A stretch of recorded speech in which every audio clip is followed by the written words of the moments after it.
خلیل جبران کا مشہور زمانہ ناول دی پرافٹ کا اردو ترجمہ۔ اس نے کہا بنام جہاں دارے جہاں آفریں۔ نمبر 1، وہ منتخب اور محبوب، وہ جو اپنے عہد کی صبح صادق تھا۔ وہ 12 برس تک شہر عرفہ میں اپنے جہاز کا منتظر رہا جو ایک دن آنے والا تھا اور اس کو اس کے وطن کی طرف لے جانے والا تھا۔ اور 12ویں برس ماہ الول کے 7ویں دن جب بستی کے لوگ اپنی کھیتیاں کاٹ رہے تھے، اس نے شہر کے باہر پہاڑیوں پر چڑھ کر سمندر کی طرف نظر ڈالی۔ کوہر کے دھندلے دامن میں اس نے اپنے جہاز کو آتے دیکھا۔ اس وقت اس کے دل کے دروازے کھل گئے۔ اس کی مسرت نے سمندر کی پہنائی پر اپنے پر پھیلائے۔ اس نے آنکھیں بند کر لیں اور اپنی روح کے سکون مطلق میں وہ دعا کرنے لگا۔ مگر جب وہ پہاڑی سے اترا تو اس پر ایک اداسی طاری ہو گئی۔ اس کے دل میں یکایک خیال آیا، میں یہاں سے مسرور و بے غم کیوں کر جا سکوں گا؟ اے کردگار، میں اس بستی سے رخصت ہو نہیں سکتا تا وقتے کہ ایک زخم اپنی روح پر نہ لگا لوں۔ غم و اندوہ کا ایک طویل زمانہ میں نے اس شہر پناہ کے اندر گزارا ہے۔ میری تنہائی کی راتیں بہت طویل تھیں۔ اپنی روح کے بے شمار ٹکڑے میں نے اب گلیوں میں پھینکے ہیں اور میرے ارمانوں کی لاتعداد اولاد ان پہاڑیوں کی آغوش میں پھر رہی ہے۔ اب یہ کیوں کر ممکن ہے کہ میں بغیر دکھ اور خلش کے ان سے علیحدہ ہو جاؤں؟ یہ کوئی لباس تو نہیں جس کو میں آج اپنے جسم سے اتار پھینکنا چاہوں تو بلا تکلف پھینک دوں۔ مجھے تو اپنے ہی ہاتھوں سے اپنا پوست کھینچنا ہے۔ یہ بستی کوئی محض تخیل و تصور نہیں کہ میں اس کو چھوڑ کر، بھلا کر، دل سے مٹا کر چلا جاؤں۔ یہ تو میرا دل ہے، میرے دل کا مقصود ہے جس کو خواہش کامگار اور طبیب کامران نے خوش کام بنایا ہے۔ لیکن میں ٹھہر بھی تو نہیں سکتا۔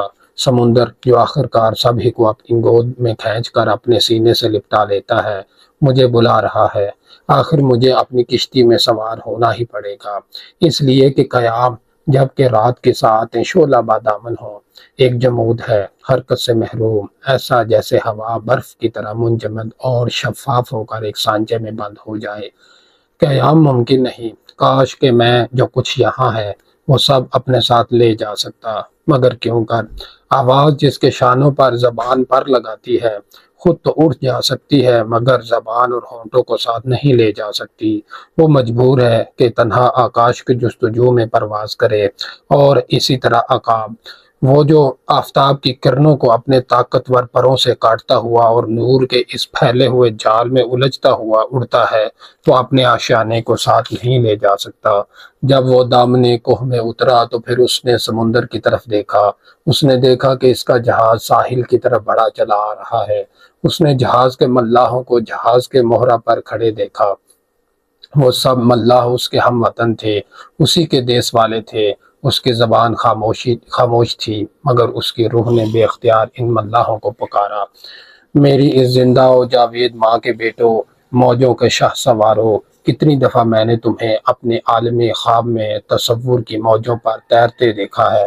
اب تم میری بیداری کی اس حالت میں میری طرف آئے ہو جو عالم رویا سے بھی زیادہ گہرا اور وسیع ایک عالم ہے۔ ہاں، چلنے کو میں تیار ہوں۔ میرا اشتیاق کے سفر اپنے بادبانوں کو چڑھائے ہوئے ہوا کے جھونکوں کا منتظر ہے۔ بس ایک سانس اور اس خاموش فضا میں بس ایک محبت کی نگاہ واپسی، پھر میں تمہارے پاس آ جاؤں گا، سمندروں کے مسافروں کا ہم سفر مسافر۔ اور تو اے مہاساگر، اے مارے خوابیدہ، تو کہ تیرے ہی آغوش میں چشموں اور دریاؤں کو آزادی نصیب ہوتی ہے۔ میں تو اسے وعدہ کرتا ہوں کہ پہلے اس کے کہ اس بستی کی زندگی کا پانی چند قدم اور گزر سکے یا اس سرسبز وادی میں ایک لمحہ اور اپنا ترنم جاری رکھ سکے، میں تیرے پاس آ جاؤں گا، ایک بے حد و نہایت قطرہ، ایک بے حد و نہایت سمندر میں۔ وہ جب آگے بڑھا تو اس نے دیکھا کہ دور دور سے بہت سے آدمی، مرد اور عورت اپنے کھیتوں اور انگوروں کے باغوں کو چھوڑ کر شہر کے دروازوں کی طرف چلے آ رہے ہیں۔ اس نے ان کی آوازیں سنی، وہ سب اسی کا نام لے کر پکار رہے تھے اور کھیتوں چلا چلا کر ایک دوسروں کو جہاز کے آنے کی خبر سنا رہے تھے۔ اس نے اپنے دل سے کہا، کیا یوم فراق ہی یوم وصال ہوگا، اور کیا کہا جائے گا کہ میری شام ہی میری صبح تھی، اور میں کیا دے سکوں گا اس شخص کو جس نے میرے لیے اپنا حل کھیت میں پڑا چھوڑ دیا؟ کیا ایسا ممکن نہیں کہ میرا دل پھلوں سے لدا ہوا ایک درخت بن جائے تاکہ میں اس کے میوے کو ان لوگوں میں دونوں ہاتھوں سے تقسیم کر سکوں؟ کیا ایسا ممکن نہیں کہ میرا ذوق تمام ایک پہاڑی چشمے کی طرح بہنے لگے تاکہ یہ لوگ اس سے اپنے پیالے بھر لیں؟ کیا میں ایک مورچنگ نہیں بن سکتا کہ لوگوں کی انگلیاں اس سے مس کریں اور اس کی موسیقی فضا میں پھیل جائے؟ یا میں ایک بانسری نہیں بن سکتا کہ اس کا سانس ان کی روحوں میں گزر جائے؟ میں خاموشیوں کا تمنائی ہوں۔ وہ کیا دولت ہے، کہاں ہے جو میں نے اپنی خاموشیوں میں پائی اور جس کو اب میں تقسیم کر سکوں؟ اگر آج میری فصل کے کٹنے کا دن ہے تو کس کھیت میں نے تخم پاشی کی تھی اور کس گزرے ہوئے بھولے ہوئے زمانے میں؟ اگر یہی وہ ساعت ہے جب مجھے اپنی قندیل اٹھا کر بلند کرنی ہے تو کیا اس قندیل میں وہی شعلہ روشن ہوگا جو میرے اندر ہے؟ شاید بے نور اور تاریک ہوگی میری قندیل جب وہ بلند کی جائے گی، مگر مجھے معلوم ہے کہ شب کا خبردار اس میں تیل ڈال کر اس کو روشن کر دے گا، اس طرح کہ بلندی پر اس کا شعلہ ہر طرف کی ہواؤں کا مقابلہ کر سکے گا۔ یہ سب کچھ اس نے کہا، مگر اور بھی بہت کچھ تھا جو اس کے دل میں جو کہا نہ جا سکا، اس لیے کہ وہ خود اپنے رازوں کو کیوں کر زبان پر لاتا۔ اور جب وہ شہر میں داخل ہوا تو سب لوگوں نے اس پر سلام کہا اور سب یک زبان چلائے۔ بستی کے سب چودھری اور شیوخ اگلی صف میں کھڑے ہو گئے۔ انہوں نے ابھی ہم سے جدا نہ ہونا، انہوں نے کہا ابھی ہم سے جدا نہ ہونا، ابھی ہم سے دور نہ جا۔ جب ہماری شام ہو چکی تھی تب تو ہمارے لیے ایک نصف النہار لے کر آیا تھا، اور تیری جوانی نے ہمیں کیسی کیسی خوابیں دیکھنا سکھائیں۔ تو ہمارے درمیان اجنبی تو نہیں ہے، نہ مہمان ہے، وہ جب کہ تو ہماری ہی اولاد ہے، ہمارا ہی محبوب ہے۔ ابھی ہماری آنکھوں کو اپنے دیدار کا بھوکا نہ بنا۔ شیخوں اور مرشدوں نے اس سے کہا، سمندر کی موجوں کو ہمارے اور اپنے درمیان حائل نہ کر، اور نہ اس عہد زندگی کو جو تو نے ہمارے پاس گزارا ہے ماضی کے حوالے کر۔ ایک روح کی طرح تو ہمارے درمیان گزرا ہے، تیرے عکس قد نے ہمارے چہروں کو روشن کیا ہے، تیری پرنور پیشانی نے ہماری جبینوں کو نورانی بنایا ہے۔ بہت ہم نے تجھے پیار کیا، مگر ہماری محبت بے زبان تھی، وہ پردوں میں چھپی رہی، مگر آج وہ پردے سے باہر آ کر تجھے پکار رہی ہے، اور تیرے روبرو بے نقاب موجود ہے۔ اور ہوتا بھی یہی ہے ہمیشہ کہ محبت اپنی گہرائی سے بے خبر رہتی ہے تاکہ فراق کے ساتھ آ جائے۔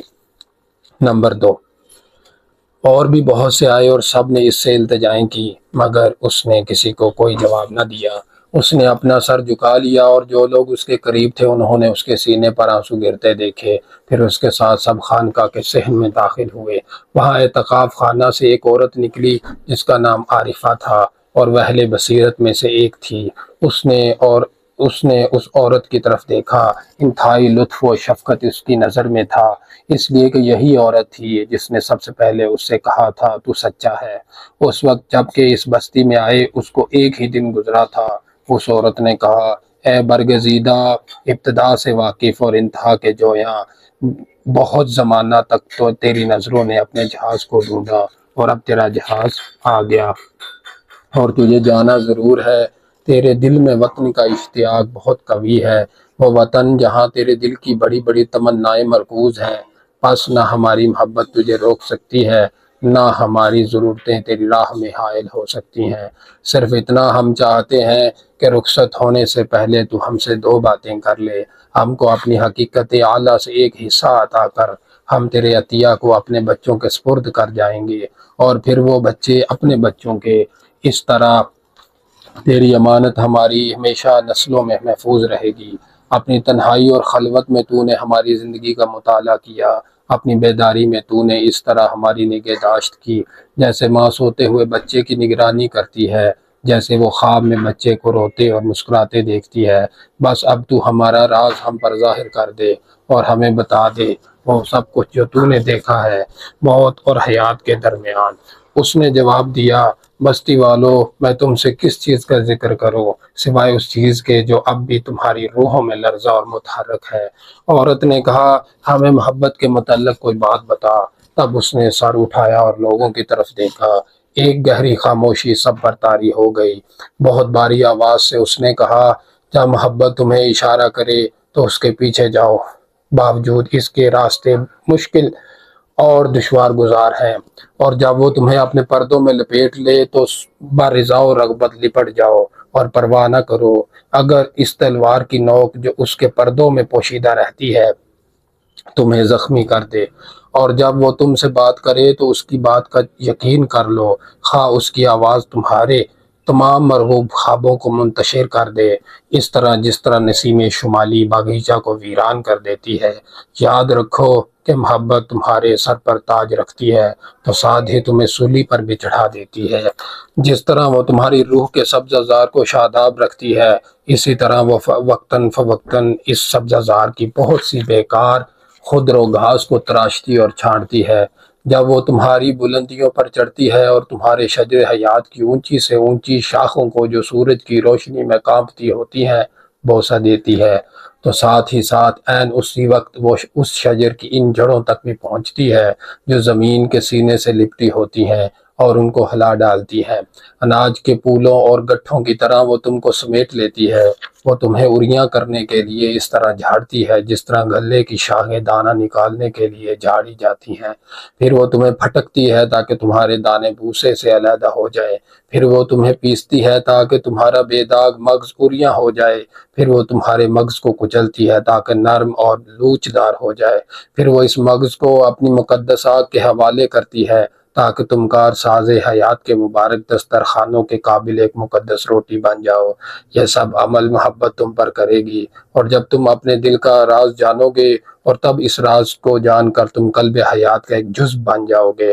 لیکن اگر تم ڈر گئے اور تم نے صرف محبت اور محبت کا عیش ہی تلاش کیا، تب تو بہتر یہ ہے کہ تم اپنی عریانی کو ڈھانک کر محبت کے کھلیان سے نکل جاؤ اور ایسی دنیا میں چلے جاؤ جہاں کوئی موسم نہیں ہوتا، کوئی نور نہیں ہوتا، کوئی ذوق نہیں ہوتا اور نہ کوئی صاحب ذوق ہوتا ہے۔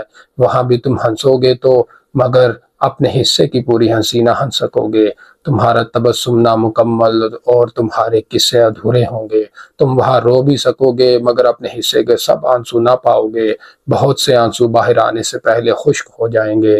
محبت تم کو کچھ نہیں دیتی سوائے اپنے، اور محبت تم سے کچھ نہیں لیتی سوائے اپنے، سوائے اس جوہر لطیف کے جو اسی کا ہے۔ محبت قبضہ نہیں کرتی، نہ اس پر قبضہ کیا جا سکتا ہے، اس لیے کہ محبت خود ہی اپنے لیے بس ہے۔ جب تم محبت کرو تو تم کو یہ کہنا نہ چاہیے کہ وہ میرے دل میں ہے، بلکہ کہو تو یہ کہو کہ میں اس کے دل میں ہوں۔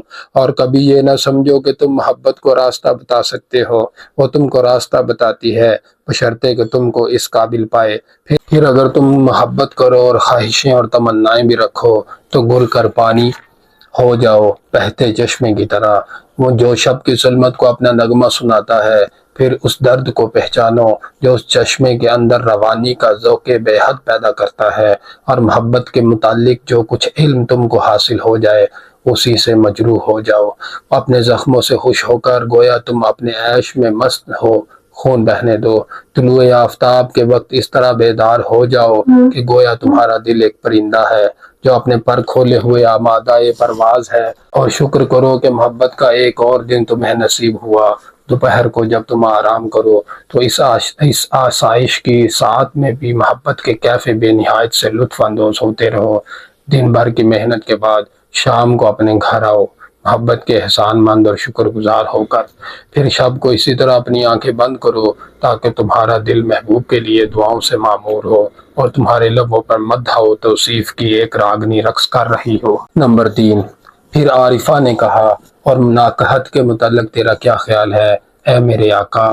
اس نے جواب دیا، تم مرد اور عورت ساتھ ہی ساتھ پیدا ہوئے اور ہمیشہ ساتھ ہی ساتھ زندگی بسر کرو گے، اور پھر جب موت کا فرشتہ اپنے پر پھیلا کر تمہاری زندگی کی خاکستر کو اڑا دے گا اس وقت بھی تم ساتھ ہی ساتھ رہو گے۔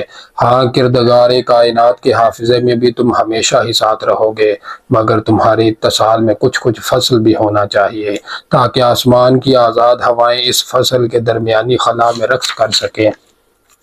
ایک دوسرے سے محبت تو کرو مگر اپنی جنسی محبت کو اپنے لیے ایک زنجیر بنا لو، بلکہ اپنی محبت کو تم دونوں ایک متحرک سمندر بناؤ جو تم دونوں کی روحوں کے درمیان اس طرح جیسے دو ساحلوں کے درمیان موجزن رہے، ایک دوسرے کے پیالوں کو بھرو مگر دونوں ایک ہی پیالے سے اپنی پیاس نہ بجھاؤ، اپنا اپنا لقمہ ایک دوسرے کو دو مگر ایک ہی روٹی کو دونوں مل کر نہ کھاؤ، باہم مل کر ایک دوسرے کے گلے میں ہاتھ ڈال کر رقص کرو، گاؤ، عیش کرو، لیکن ایک دوسرے سے آزاد بھی رہو، جس طرح دو تارا کے دو تار جو بیک وقت ایک ہی راگ سے مرتعش ہوتے ہیں لیکن ایک دوسرے سے جدا رہتے ہیں۔ اپنا دل بخش دو مگر ایک دوسرے کو نہیں، اس لیے کہ وہی ید قدرت جو تمہیں زندگی عطا کرتا ہے تمہارے دلوں پر قبضہ کرنے کا بھی حق رکھتا ہے۔ زندگی کی گرمی اور سردی میں شانہ بشانہ کھڑے رہو مگر بالکل مل نہ جاؤ، جس طرح مسجد کے ستون جو ایک دوسرے کی مدد سے ساری عمارت کا وزن برداشت کرتے ہیں مگر اپنی اپنی جگہ پر ایک دوسرے سے جدا قائم رہتے ہیں، یا جیسے شاہ بلوط اور صنوبر جو ایک ہی جھرمٹ میں ایک ہی کنج میں پیدا ہوتے ہیں اور ایک ہی ہوا اور ایک ہی زمین میں نشو و نما پاتے ہیں مگر ایک دوسرے کی شاخوں کے سائے میں پرورش نہیں پا سکتے۔